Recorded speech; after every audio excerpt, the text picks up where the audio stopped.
ఫలితాలన్నీ ఇంకా దాదాపుగా కొలిక్కొస్తా ఉన్నట్టున్నాయి.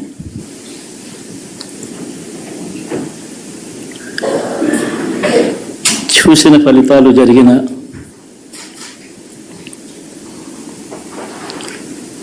పరిస్థితులు చూస్తే నిజంగా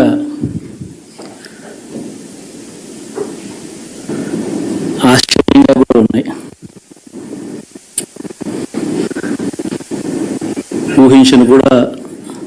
ఊహించలేదు ఇలా జరుగుతుందని, ఇలా వస్తాయని కూడా. బట్ ఎస్,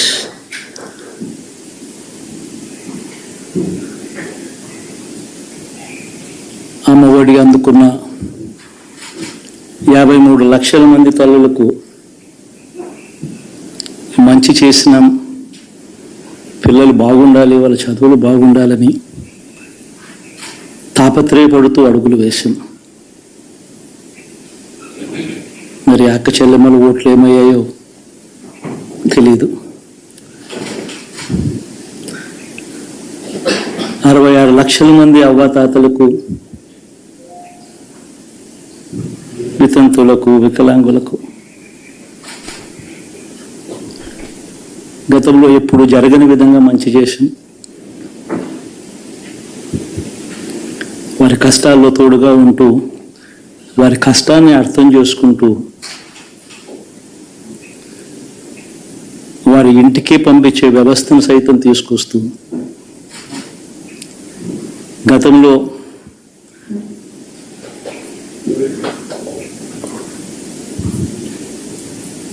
మా ప్రభుత్వం అధికారంలోకి రాకముందు ఇస్తా ఉన్న చాలని పెన్షన్ నుంచి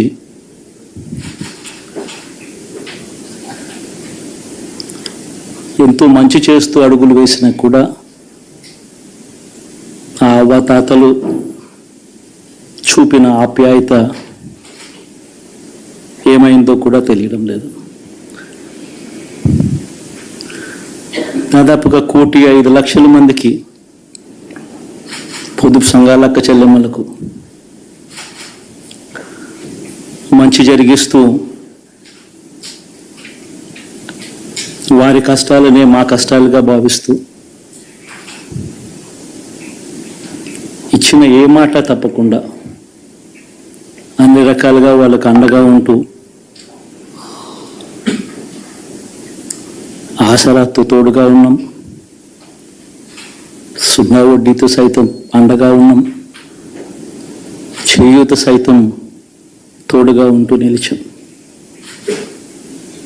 మరి ఆ 1,05,00,000 మంది అక్క చెల్లెమ్మల ప్రేమాభిమానాలు ఏమయ్యాయో తెలియదు. 26 లక్షల మంది చేయూతను అందుకుంటున్న అక్క చెల్లెమ్మలు, వారి ఆప్యాయత ఏమైందో తెలీదు.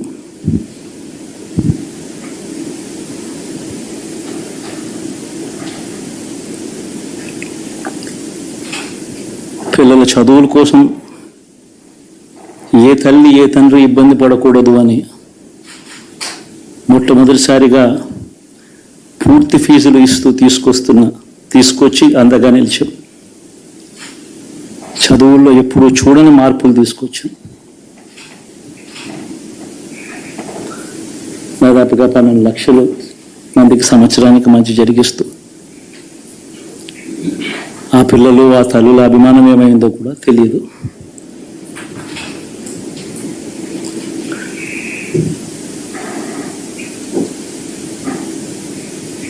దాదాపుగా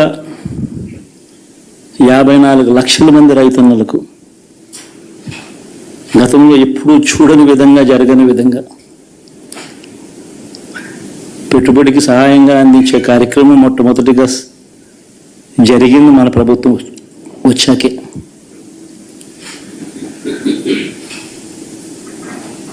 మరి అంతగా రైతన్నలకు తోడుగా ఉంటూ, రైతన్నలకు రైతు భరోసా ఇవ్వడం కానీ, సమయానికే వారికి ఇన్పుట్ సబ్సిడీ ఎప్పుడు జరగని విధంగా సీజన్ ముగిసేలోగానే ఇచ్చే కార్యక్రమం కానీ, ఉచిత ఇన్సూరెన్స్ కానీ, పగటిపూట 9 గంటలు ఇచ్చే కార్యక్రమం కానీ, ఉచిత విద్యుత్ ఇచ్చే కార్యక్రమం కానీ, మరి 6 కోటి మంది రైతన్నల ప్రేమ ఏమైందో తెలియదు.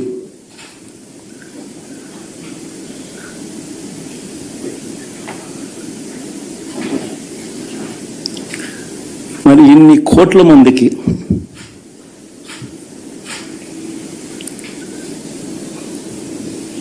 పేదవాడికి తోడుగా ఉంటూ ఆటో డ్రైవర్లు నడుపుకుంటా ఉన్న వాళ్ళు ఆటోలు తోలుకుంటూ టాక్సీలు తోడుకుంటూ ఇబ్బంది పడకూడదని వారికి అండగా ఉంటూ వాహనమిత్ర, నేతన్నలకు అండగా ఉంటూ నేతన్న నేస్తం, మత్స్యకారులకు తోడుగా ఉంటూ మత్స్యకార భరోసా, ఫుట్పాత్ మీద చిన్న చిన్న ఇడ్లీ షాపులు పెట్టుకొని నడుపుకుంటూ, చిన్న చిన్న బంకులు పెట్టుకొని నడుపుకుంటూ, చిన్న చిన్న వ్యాపారాలు చేసుకుంటా ఉన్న వీళ్లకు, నా అక్క చెల్లెమ్మలకు, నా అన్నదమ్మలకు మంచి జరగాలని ఆరాటపడుతూ వాళ్ళకు ఒక తోడు, నా రజకులకు, నా నాయి బ్రాహ్మణులకు, నా టైలర్లకు అని అండగా ఉంటూ వారికి ఒక చేదోడు. మరి ఇన్ని లక్షల మందికి ఇంత మంచి చేసి, ఇన్ని కోట్ల మందికి, లక్షలు కూడా కాదు, కోట్ల మందికి మంచి జరిగించి, ఎప్పుడు జరగని విధంగా మేనిఫెస్టో అంటే ఒక చెత్తబుట్టలో పడేసే డాక్యుమెంట్ కాదు. ఒక మేనిఫెస్టో అంటే ఒక బైబిల్ అని, ఒక ఖురాన్ అని, ఒక భగవద్గీత అని మొట్టమొదటి రోజు నుంచి కూడా భావిస్తూ ఏకంగా 99% వాగ్దానాలు అమలు చేసి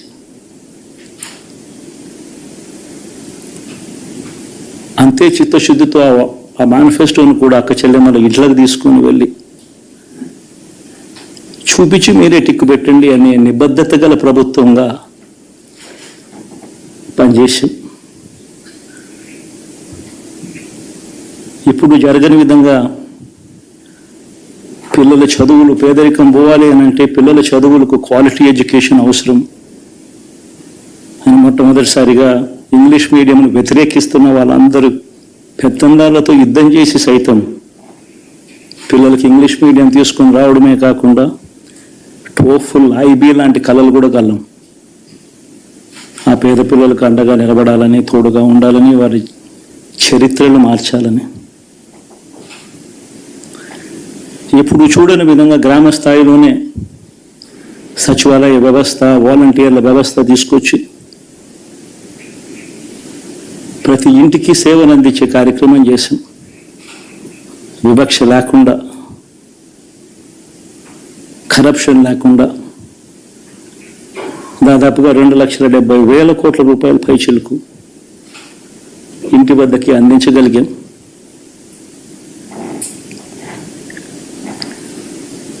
ఇప్పుడు చూడని ఈ మార్పులు తీసుకురావడమే కాకుండా ఒక చదువుల రంగం అయితేనేమి, ఒక విద్యారంగం, ఒక వ్యవసాయ రంగం అయితేనేమి, ఒక వైద్య రంగం అయితేనేమి, ఏ పేదవాడు ఎప్పుడూ ఇబ్బంది పడకూడదు అని ఎప్పుడు ఊహించని విధంగా మార్పులు తీసుకొస్తూ పేదవాడికి అండగా నిలబడగలిగాం. ఉమెన్ ఎంపవర్మెంట్ అంటే ఇది, మహిళా సాధికారత ఇది అంటే ఇది అని ప్రపంచానికి చాటి చెప్పగలిగాం. సోషల్ జస్టిస్ అంటే, సామాజిక న్యాయం అంటే ఇది అని ప్రపంచానికి చూపించగలిగాం. మరి ఇన్ని గొప్ప మార్పులు చేసిన తర్వాత, ఇన్ని కోట్ల మందికి మంచి జరిగిన తర్వాత మరి అభిమానం ఏమైందో, నా ఆప్యాయత ఏమైందో తెలియదు.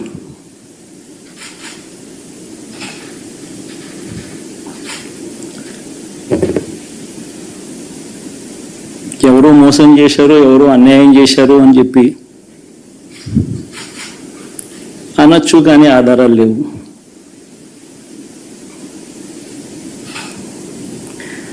ఏం జరిగిందో దేవుడికి తెలుసు.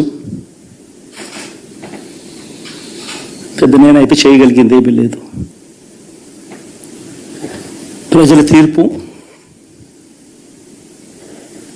తీసుకుంటాం, కానీ మంచి చేయడానికి మాత్రం ప్రజలకు తోడుగా ఖచ్చితంగా ఉంటాం. వాయిస్ ఆఫ్ ది వాయిస్లెస్ కింద ఈ పార్టీ తాను చేయాల్సిన పని తప్పకుండా చేస్తుంది. పేదవాడికి అండగా ఉండే కార్యక్రమంలో ఎప్పుడూ కూడా పేదవాడికి తోడుగా ఉంటూ గలం వెప్పుతుంది, పేదవాడికి అండగా నిలుస్తుంది. పెద్ద పెద్ద వాళ్ళ కూటమి ఇది, ఢిల్లీలో సైతం శాసించే పరిస్థితుల్లో ఉన్న కూటమి ఇది. ఆ కూటమిలో ఉన్న బీజేపీకి, ఆ కూటమిలో ఉన్న చంద్రబాబు గారికి, ఆ కూటమిలో ఉన్న పవన్ కళ్యాణ్ గారికి, అందరికీ కూడా వాళ్ళ గొప్ప విజయానికి అభినందనలు.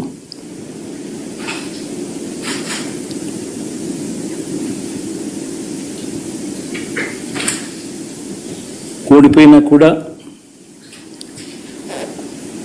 నా ప్రతి కష్టంలో కూడా తోడుగా అండగా నిలబడిన నా ప్రతి నాయకుడికి, ప్రతి కార్యకర్తకు, ప్రతి వాలంటీర్కు, ప్రతి ఇంట్లో నుంచి వచ్చిన ప్రతి స్టార్ క్యాంపెయినర్గా నాకు తోడుగా నిలబడిన నా అక్క చెల్లెమ్మలకు, అన్నదమ్ములకు, మీ అందరికీ మనస్ఫూర్తిగా మీ అందరికీ కూడా కృతజ్ఞతలు తెలియజేస్తా ఉన్నాను.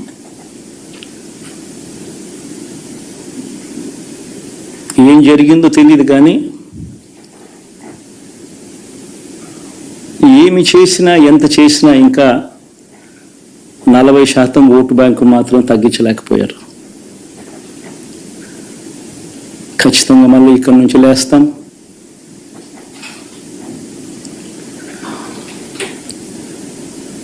మళ్ళీ ఇక్కడి నుంచి గుండె ధైర్యంతో నిలబడి మళ్ళీ లేస్తాం. ప్రతిపక్షంలో ఉండడం కొత్త కాదు, పోరాటాలు చేయడం అంతకన్నా కొత్త కాదు. నా రాజకీయ జీవితం అంతా కూడా ప్రతిపక్షంలోనే గడిపా, ఈ 5 సంవత్సరాలు తప్ప. పోరాటాలే చేశా, రాజకీయ జీవితంలో ఎవడు చూడని కష్టాలు కూడా అనుభవించా.